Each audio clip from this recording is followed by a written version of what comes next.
Good morning or good afternoon, everyone, whichever is the case. Welcome to this Networking Friday session, thematic session on nanosatellites. My name is André Oliveira. I'm from the Collaborative Laboratory Plus Atlantic here in Portugal, and I'll be moderating the session today. We have 249 registrations from 36 countries, so welcome everyone. And a special welcome to a class of students from the Ocean Sciences and Techniques Academy from Egypt, which is led by Professor Mohammed Adel.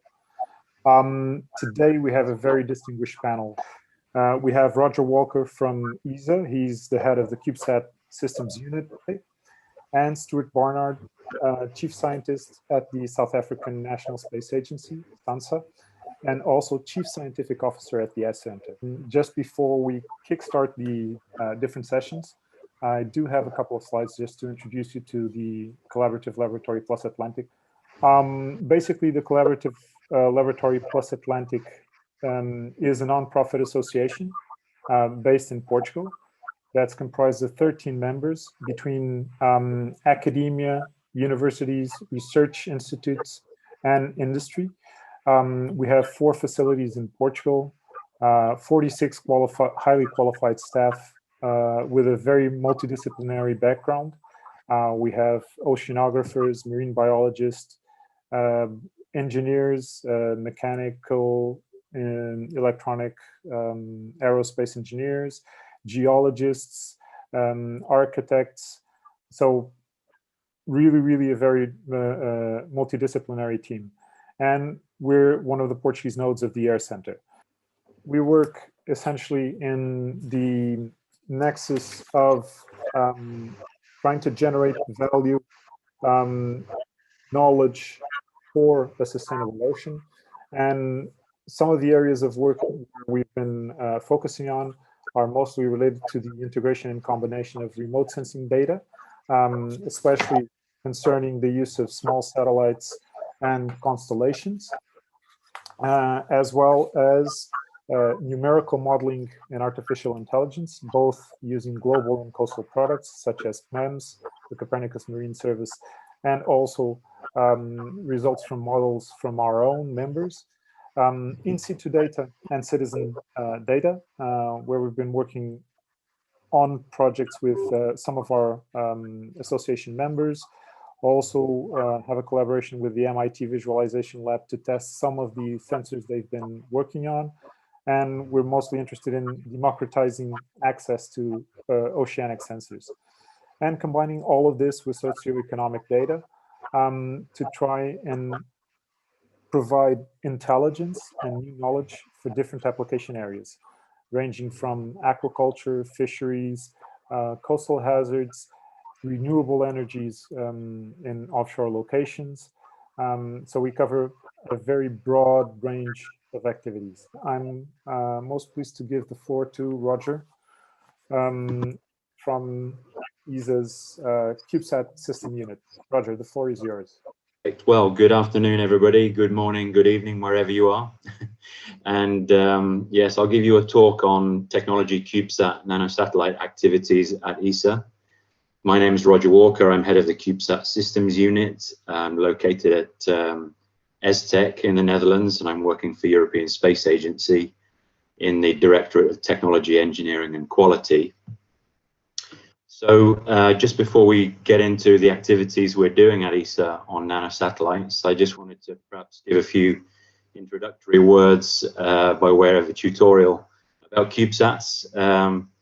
Nanosatellites. So just to introduce you to CubeSats, if you don't know what they are small satellites of standard external cubic unit dimensions, and they're always launched inside a container on the launch vehicle. Okay, so here you can see the different sizes of CubeSats on this this chart. One CubeSat unit, or 1U, is approximate to 1 liter, or 10 by 10 by 10 centimeters. So the smallest CubeSats around are 1 unit CubeSats, around 1 kilograms, going all the way up to, well, 16 units and 27 units are being considered now. So we've got the whole mass range covered from 1 kilograms up to around 50 kilograms. The most common CubeSats at the moment are 3, 6, and 12 units, as I'll show you.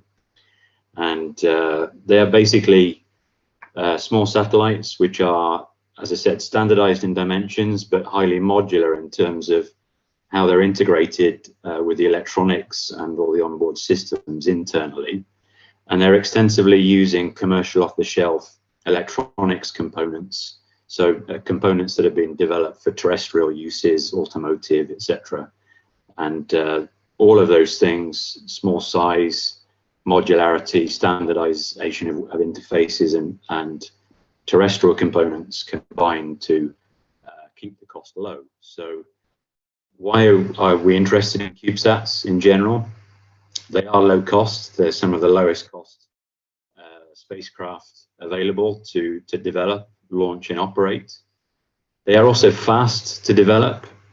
Typically, we would develop a CubeSat in 1 to 3 years, depending on the complexity and what technology needs to go into the CubeSat to be flown. So those two factors, low cost, fast to develop, make them ideal for technology demonstration. They're also a driver for technology miniaturization as well, because if we can access space with these very small platforms cheaply and quickly, we want to stimulate the development of technologies and spin in technologies from other sectors that are highly miniaturized.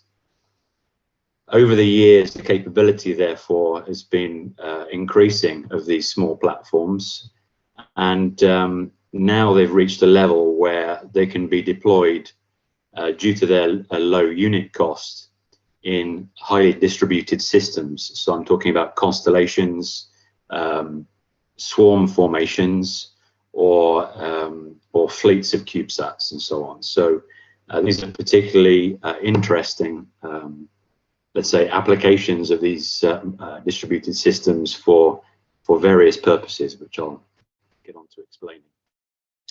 If we look at CubeSats in Europe and how they've evolved in the last years, we had CubeSats in general have started in the education domain at universities since 2005 in Europe, and they continue to this day to be very good educational tools for hands-on education for engineering students. Typically, they're 1 to 3 unit CubeSats. But over time, since around 2010, CubeSats have been used quite a lot for technology demonstration. So this is the second wave of CubeSats. You could call it an experimental wave, where not only universities are experimenting, but also industry, small companies spun off from universities, and also space agencies like ESA, but other agencies in Europe and around the world.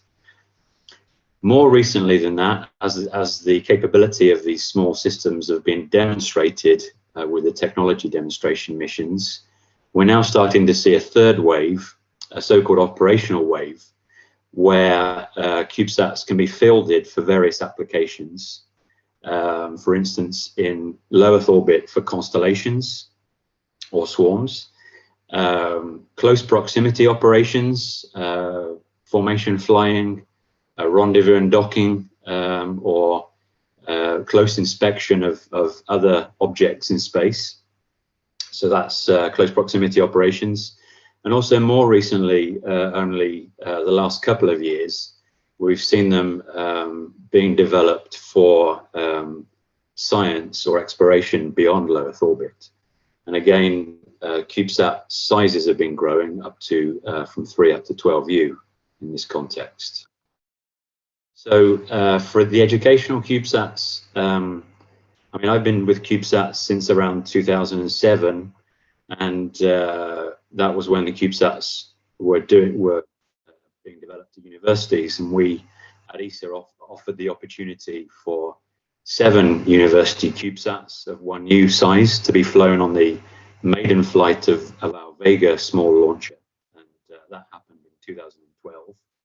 You can see a picture here of the team with 3 of the CubeSats being integrated into its pod deployer. So that was really the genesis of CubeSats in Europe at that time. As I said, the second wave technology CubeSats, that's something I've been leading since 2012. And our first technology CubeSat to be launched was, as you can see here, GOMEX-3. Was a 3 units CubeSat. Here it was developed from the project kickoff to flight readiness in 1 year, so quite a fast project. And then it was deployed from the International Space Station in October 2015. And it spent 1 year in orbit demonstrating various technologies on board the CubeSat, and that was including 3-axis attitude control, also software-defined radios on board, and receivers for tracking the aircraft, the signals broadcast by aircraft in flight as well. Then we moved on to the second project. This was aimed at first generation technology demonstration for constellations. GOMEX-4B was the name of the project. That was launched in 2018. You can see the CubeSat here was double the size of GOMEX-3, so it's a 6-unit CubeSat. And this flew with GOMEX-4A, which was funded through outside of ESA, but the 2 CubeSats were operated in a tandem mission together, and they demonstrated successfully orbit control with CubeSats using propulsion for the first time. Inter-satellite links between the 2 satellites up to distances of around 4,500 kilometers.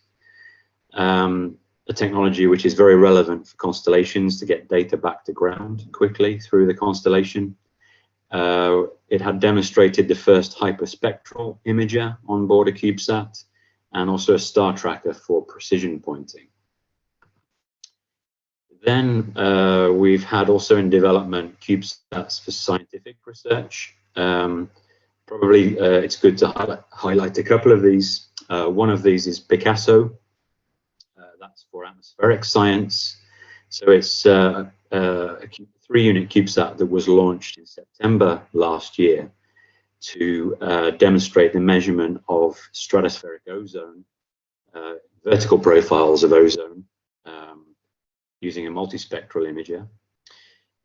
Its sister satellite, Simba, was also launched on the same launch in September last year, and it was carrying a payload to measure total solar irradiance and the Earth albedo and infrared emissions. So essentially looking at the Earth radiation imbalance, which is a quantity very relevant for climate monitoring, of course. And then we have another couple of CubeSats, one for space weather monitoring to be launched next year, and we have already launched a CubeSat for atmospheric re-entry research called Carmen.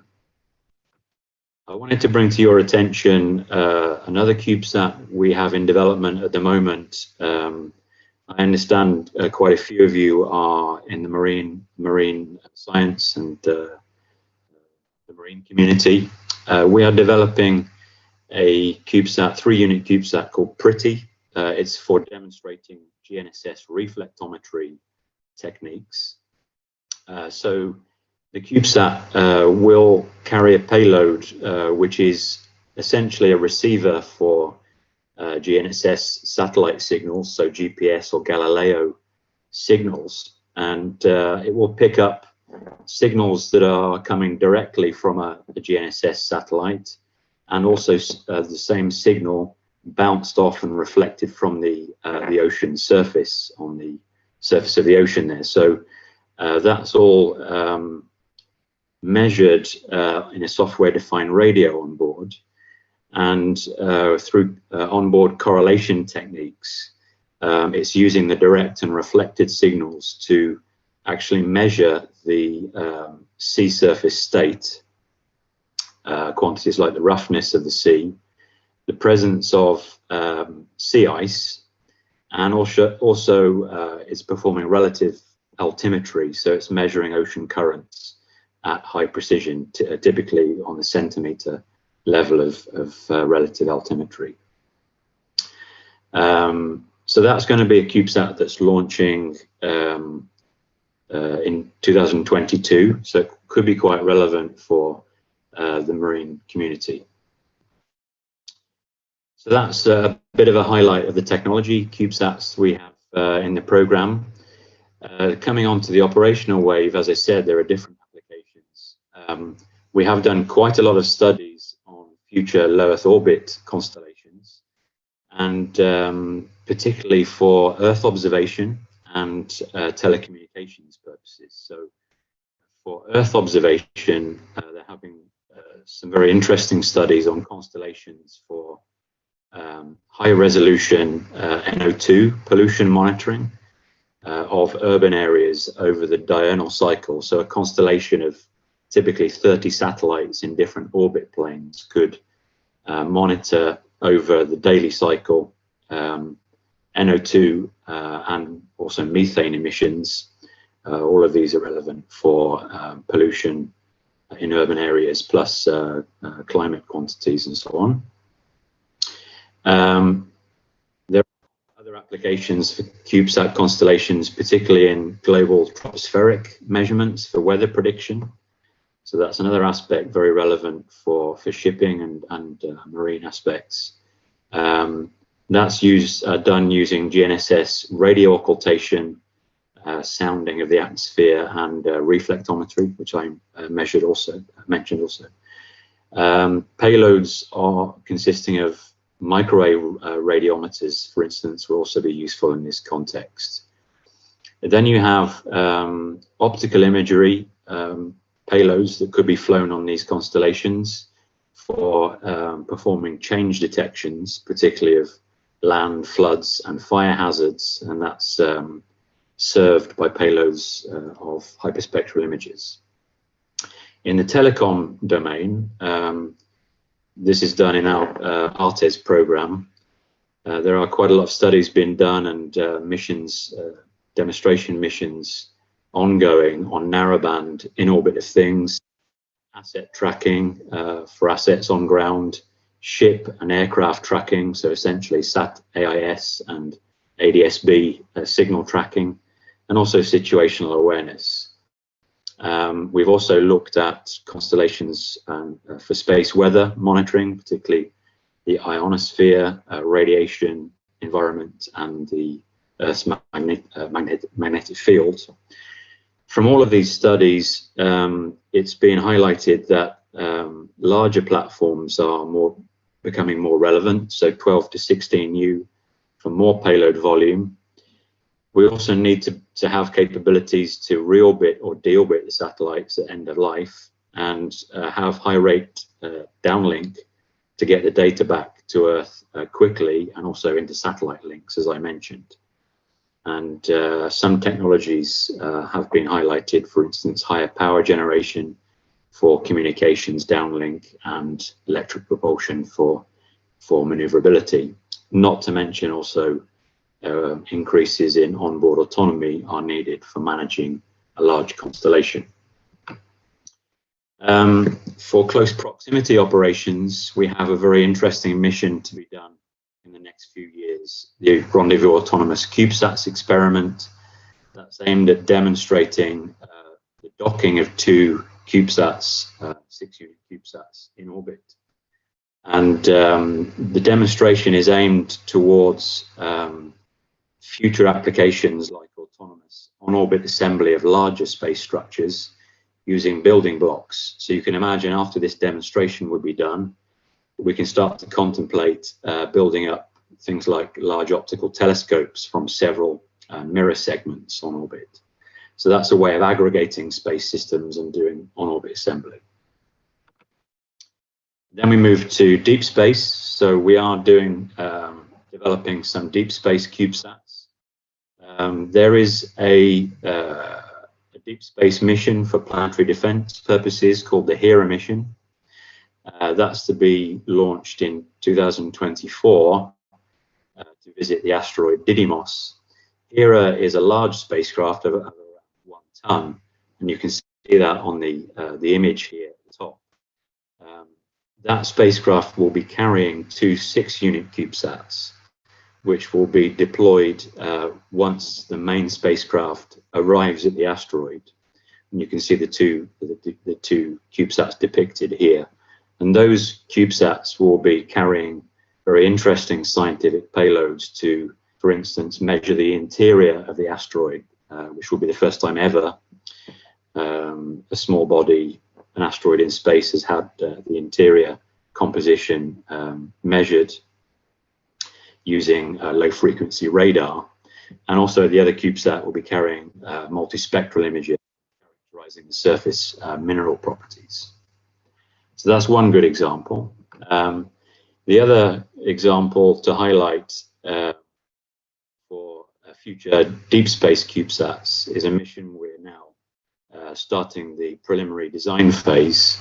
It's the Miniaturized Asteroid Remote Geophysical Observer, MARGO. And this is a concept which is a 12-unit CubeSat, and it will be a completely standalone system. So it will be completely capable to independently explore deep space and rendezvous with an asteroid. We plan to complete the preliminary design early next year, and once the funding is secured for the development phase, we plan to launch the CubeSat in 2024. So this is our flagship project, and it's carrying a number of highly innovative miniaturized technologies, such as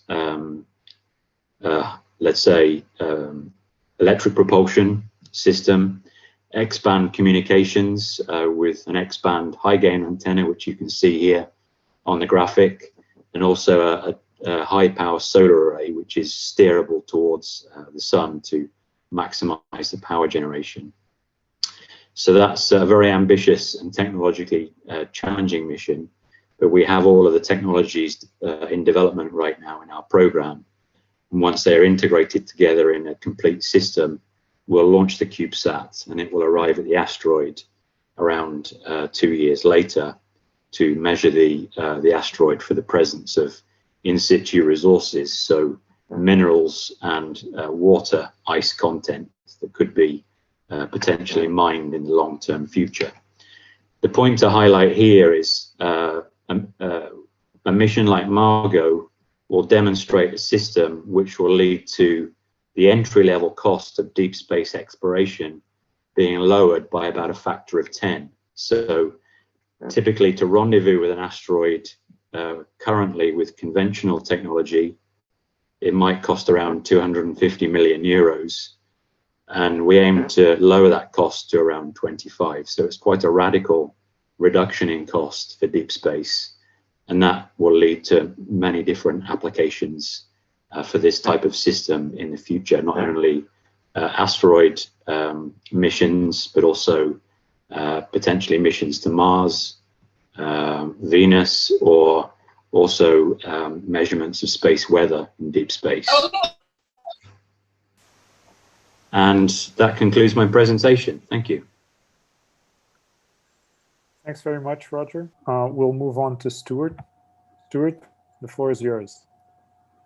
So thank you very much. My name is Stewart Bernard. I'm Chief Scientist in Earth Observation at SANSA. Thanks to the Air Center and to Jose in particular for all his organization. So before I talk about nanosatellites in particular, I actually need to introduce you to our new space program, which is called the Space Infrastructure Hub. And I'm going to start with this very, very simple slide, which basically focuses on the fact that this is developing products and services that directly respond to sectoral user needs, and the building of space infrastructure, which is both the enabling ground segment, the mission ground segment, and obviously the space-based assets. So you can see it's fairly operational in focus to some degree. Now, this is a bit of a game changer in South Africa because this is the largest funding injection at about $300 million that we've had. It's really the first time we've gone on to a kind of mission-focused space service provision. It's very outward looking from SANSA. Most of the money is destined to be spent in the South African industry, upstream and midstream and downstream, and to enable that industry to grow it sustainably, and of course to provide the products and services not only to government, but also to the private sector, and to try and greatly increase the uptake of space-based products in the business and consumer sector. And in South Africa in particular, you know, one of our interests is inclusivity and transformation. So to really try and kind of get right at the end of the downstream to get a much greater sense of ownership around space products. What does it look like? This is a very kind of brief conceptual model. There's a set of hierarchical requirements, obviously, that drive the various components. Much of the downstream value is obviously created by the existing sensor portfolio. So this will include things like, you know, the Sentinels and Copernicus, NASA, NOAA, BRICS missions, et cetera, these go into things like analysis-ready data cubes and data exploitation services with industry enablement mechanisms, incentivization mechanisms to develop both public service platforms for government and more enterprise solutions. Obviously, there's the upstream, the new missions, which a large part of the budget is focused on. A little more on that later. And then obviously the R&D as well, which will focus on anything from development of AI to hyperspectral to more kind of user-facing components. This slide is really just to show you that there's a kind of hard edge, and there's a kind of analog here with Copernicus in that the agencies don't go beyond about a level 2 in the downstream. A similar mechanism is envisaged for SANSA to ensure that the other components actually are benefiting from it, and it's not too inward looking or okay, this is a kind of blow up of the upstream part of it, and the main take-home message here is that in addition to these kind of knowledge-based services, the decision support services in the downstream, we've got two main sources of innovation, which are the various upstream missions we're anticipating, which come through obviously a requirements process, and the research. So those will create deltas in innovation and a breakthrough in user needs, which will talk to our metrics for determining how successful we are. And if we go to the downstream, this is basically where we're anticipating, I hope, seeing at least 50% of our economic impact. So various mechanisms to encourage exploitation. These grayed out boxes are the revenue aspects, which I don't really want to talk about here, and various ways for industry to get to the public service platforms. Okay, so that's a very quick summary of conceptually where we're going with the Space Infrastructure Hub. Here's a very quick example of kind of how we see value being created. And I've chosen agriculture here, but you know, a fisheries type value chain would have a quite close analog. So we have a series of existing missions that we can get data from. We have new upstream missions. They go into cubes, industries involved in there. That goes into kind of co-designed the midstream and downstream systems, which provides then a very wide range of products that are driven by the sectoral user needs, and that goes into various levels of government and effectively into kind of farm level management. And the idea here in the private sector is to basically lower the entry point to smart farming. So we'd see that it would influence anything from financial sectors, insurance, you know, risk management, productivity, et cetera, et cetera. Okay, now if we think about nanosatellites, obviously there's a very strong interest in nano and micro satellites. And Roger, thanks very much, Roger, provided a very good outline of exactly why this is, the lower costs, the rapid development and evolution cycles, the technological advances, obviously the constellation scaling, etc. So South Africa has a fairly strong nano and microsatellite heritage, more on this shortly, but the main point is, at the moment, we are not in a position to say exactly what we need because we have to go through a series of processes based upon the various levels of requirements in the program. So it's quite a dynamic space. And this process looks something like this. First of all, we have some program requirements. So these are the largest in the broadest brush terms. And these are driven by a combination of primarily economic impacts, both in the broadest possible sense, the catalytic impacts to the industry. In other words, are we making the industry sustainable and attractive? Some of the downstream ownership aspects, the non-monetized societal aspects. These are informed by studies that are being commissioned right now, economic studies, landscape assessments, capabilities, etc. And those and cascade into some upstream user requirements, research and downstream requirements. And the key thing is that a lot of what we're doing here is to make South African industry viable and attractive, in addition to trying to realize downstream economic value. But we also obviously can only build what domestically we're capable of building. So much as, for example, we might wish to, as a mad scientist, to develop some multi-wavelength LiDAR on a CubeSat, that ain't going to happen. Those upstream requirements translate into some sectoral user requirements. There's some iterative industry engagement, and then we would see some SANS emissions, and then we're also looking at potentially some hybrid kind of venture capital missions. So part of the Space Infrastructure Hub is the enabling infrastructure on the ground. One of the main ones we hope is this new concurrent design facility. Here are existing European examples, and we hope this will very much speed up the development, obviously, which is a key thing in small sats. Similarly, for assembly, integration, and testing, there's a lot of investment in either new facilities or upgrading existing facilities that are needed to enable both the component industry and the mission industry to become more competitive and obviously to realize our own domestic missions. Okay, so some examples of the capabilities. So the first one I'll show you is called ZA-Cube2. It's in space at the moment. It's a 3U satellite. It's in the maritime domain awareness space with primarily a AIS payload. It's getting us towards the VDES, which will be in the new constellation. It's funded primarily through government and the university, the Cape Peninsula University of Technology, rather than private sector. And that will phase into 9 satellites that will provide a VDES service and give us a much better maritime domain awareness capability, and of course the actual V capability to maritime users.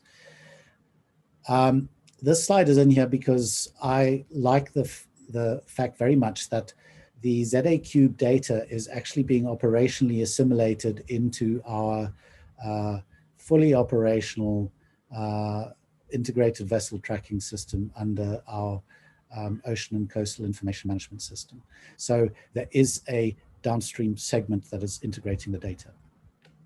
And this just shows the kind of cumulative success and some of the lessons learned, but basically the fact that we have been able to successfully use a very large amount of data from the single satellite. And then obviously as we upscale to a 9 satellite constellation, we'll get to the kind of revisit times that we would like to be fully operational. So the next example is private public, and this is a series of CubeSats of different sizes with optical payloads. InSight 1 is, the mission has now ended. This was a very successful first mission in the EU's QB50 with an RGB EnSight 2 and 3 are slightly larger satellites that'll be launched in the next few years, and they will bring a more advanced imaging capability. And as SANSA, we're very pleased that we have such a strong optical imaging capability as part of our homegrown industry. And the attractive thing about EnSight is that it effectively has a research aspect to it, and we'll return to these questions. But when you start looking at, for example, hyperspectral on very small platforms, there's a lot of instability, and there are a lot of lessons to be learned about how to optimally go about the sensor and bus design. So you're not just getting jittery images, etc. You can employ things like TDI techniques, etc. Similar goal to the second one, platform stability, and then some other goals relating to the production of domestic power units for CubeSats and around radiation hardening. So EnSight 1 was considered very successful. It spent about 3 years up in orbit as part of this QB50. It was one of the most successful satellites there. And it also provided very valuable space heritage for this small gecko sensor, optical sensor. Semaris are occupying a very similar space and also providing these very, I would say, leading edge optical sensors that through some clever design have allowed us to really up the optical sensor potential on these small platforms. We then go into capabilities that look at more kind of a vertical integration with the IT and selling space as a service. And this is Astrofika, who have been very successful internationally. And one of the most attractive things about Astrofika has been a very forward-looking internship program and the training aspect. And that's obviously something that SANSA would like to engage very wholeheartedly on with industry. There's also a sector of the industry that deals with the manufacture of very high quality CubeSpace components. So this is the ADCS aspect. This is a company called NewSpace, which is already providing subcomponents into various nanosatellite constellations, and a company called CubeSpace. And you'll see that pretty much all of the South African CubeSats that have flown have used CubeSpace ADCS systems. There's ongoing projects to integrate those with the optics. There's been very successful uptake on international platforms. And there's also, again, a forward-looking training aspect with regard to university engagement and internship, which is important. Okay, so South Africa has this strong industry capability. It has a very strong interest in the domestic missions. It's got a very strong interest in the collaborative missions. But we have to go through our domestic requirements process. This will, I think, take in the region of about 8 to 12 months. What's very likely is we'll be focusing on some variants of high-resolution optical, hyper or multispectral optical, in other words, radiometric missions, and machine-to-machine aspects. Our own feeling is once we've gone through our own user requirements process and we know what we want, we're then in a much better situation to engage on collaborative constellations, which we would see as primarily being the deployment of one's own assets into a constellation given some kind of minimum requirement. But we already see a very good potential for any of the science development, for example, the hyperspectral development. So I just want to finish with a couple of slides around, Roger talked about the second and third wave and the move to operational. And, to have a think about some of the trade-offs, we know many of the good things about CubeSats, but of course, you're not going to have the same capabilities on a a 5 to 10 kilogram bus that you do on something that's hundreds of kilos to tons. And particularly the kind of payload functionality, for example, the downlink aspects. I saw there was already a question about if you've got a hyperspectral sensor, how on earth do you offload all your data? This is a fairly well-known aspect. So, we want to query some of these. And because I come from an optical background, we started looking at this. So the triangle on the left is a very typical kind of, mostly in CubeSat space in terms of constellations, particularly private sector new space, you're focusing on the fact that you're getting to very high revisit and very good coverage space. But the quality of information on the optical side and on the green here is the M2M side, has been focused on less. So if, for example, we're looking at putting VDES sensors on these small form factor buses, there's concerns about the capacity, the latency, the throughput, etc., the antenna capabilities. And of course, there's a classic trade-off in optical space between things like ground resolution, spectral resolution, signal to noise ratio. So these will depend on things like, what's your mission? Because obviously a vegetation mission might have an albedo of, let's say, 10 to 15%, and a water mission has an albedo of 1%. So that dramatically changes your sensor requirements. As I said before, talking about Insight, you've actually got to be very, very aware of the fact that you might be using a jittery platform that is small mass, and this is going to affect your optical capability, particularly if you're looking at doing some kind of TDI, time delay integration to kind of drive up your signal to noise, etc. And then there are other bus concerns around, the downlink, the data throughput. Can you do some onboard processing? I think ESA's HyperScout was doing at least some cloud removal using onboard processing, which was a great step.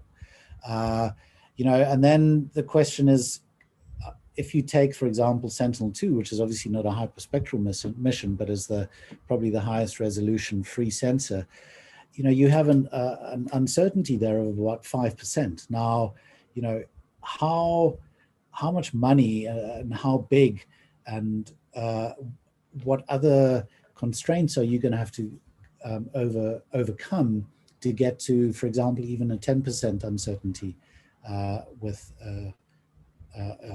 small sat missions. Okay, so just to wrap up, sensor, it's a very exciting time right now. It's very dynamic. We're going into this intensive development stage. We do need to figure out what we're actually doing, and there's a process to go through that. And at the end of that process, we'll have a much better idea of our own missions.